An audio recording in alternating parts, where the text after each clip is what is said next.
Assalamualaikum warahmatullahi wabarakatuh. Saya Pratiwi Anissa Musad Afina ingin menjelaskan mengenai model pembelajaran Project Based Learning untuk memenuhi tugas UTS Teknologi Pembelajaran.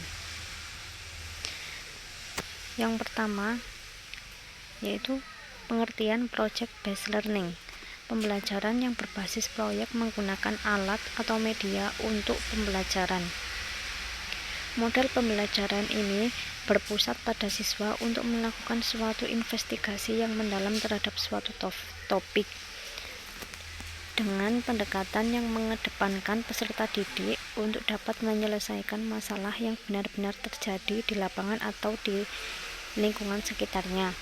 Jadi, peserta didik ini dilatih untuk memecahkan suatu masalah yang ada di kehidupan nyata maupun di lingkungan sekitar dengan skill atau kemampuannya sendiri. Jadi tujuannya adalah menjadikan peserta didik menjadi lebih aktif dan berpikir positif.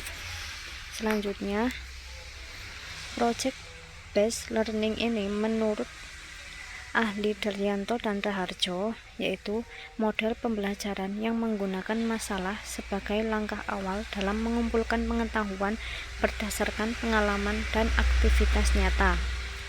Sedangkan menurut Sugihartono, metode pembelajaran ini berupa penyajian kepada peserta didik materi pelajaran yang bertitik tolak dari suatu masalah yang dibahas dari berbagai sisi sehingga diperoleh pemecahan masalah secara menyeluruh dan bermakna.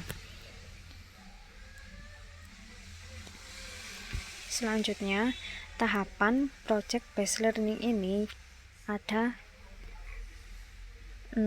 Yang pertama, pendidik menyiapkan pertanyaan mendasar, memberi penugasan peserta didik dalam melakukan suatu aktivitas. Jadi, setelah atau sebelum melakukan pembelajaran, pendidik diharapkan untuk memberikan pertanyaan tentang pembelajaran yang akan dimulai atau yang telah dilakukan, dan di akhir pembelajaran diberikan penugasan sebagai suatu penyajian atau untuk diingat oleh anak-anak. Yang kedua, mendesain perencanaan proyek berisi aturan main, pemilihan aktivitas yang dapat mendukung dalam menjawab pertanyaan esensial, serta mengetahui alat dan bahan untuk menyelesaikan proyek. Jadi, pengajar atau pendidik ini memberikan suatu proyek atau alat atau untuk bermain kepada peserta didik. Yang ketiga, menyusun jadwal. Peserta didik dan pendidik berkolaborasi menyusun jadwal dalam menyelesaikan proyek.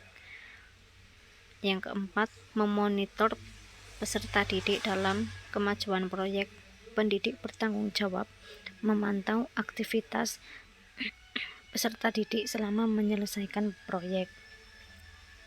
Jadi, pendidik ini memberikan suatu pekerjaan, yaitu pendidik juga harus bertanggung jawab memantau dan melihat perkembangannya peserta didik menjalankan suatu penugasan itu.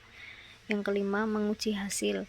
Pendidik akan melakukan penilaian terhadap peserta didik yang telah menyelesaikan proyek. Jadi setelah proyek pekerjaan itu selesai, maka pendidik akan melakukan evaluasi atau menilai bagaimanakah pekerjaan yang telah dikerjakan oleh peserta didik.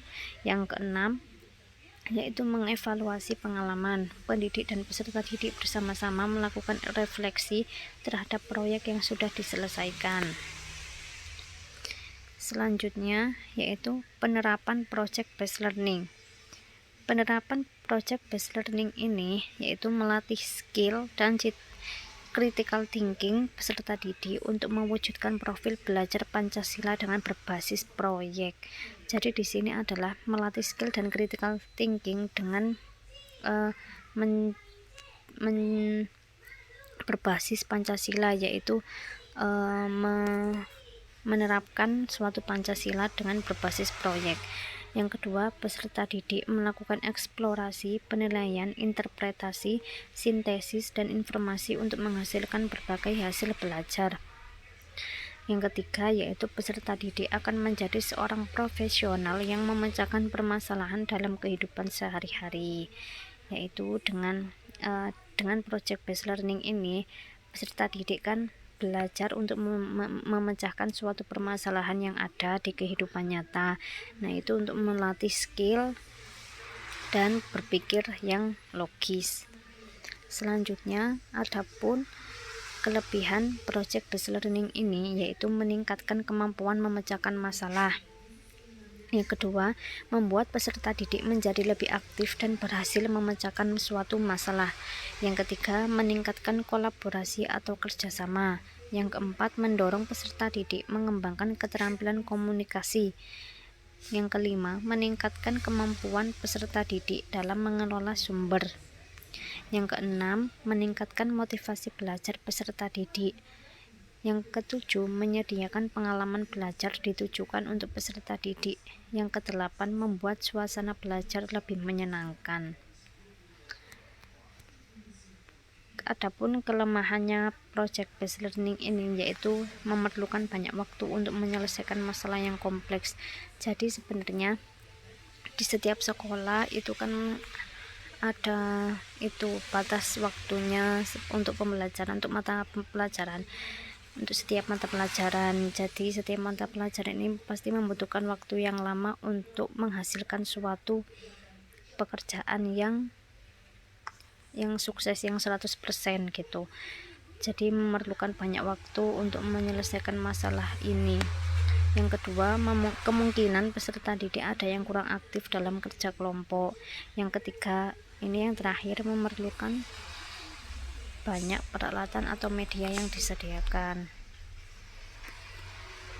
Selanjutnya,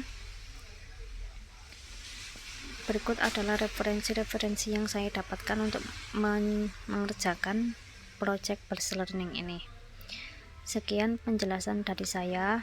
Wassalamualaikum warahmatullahi wabarakatuh.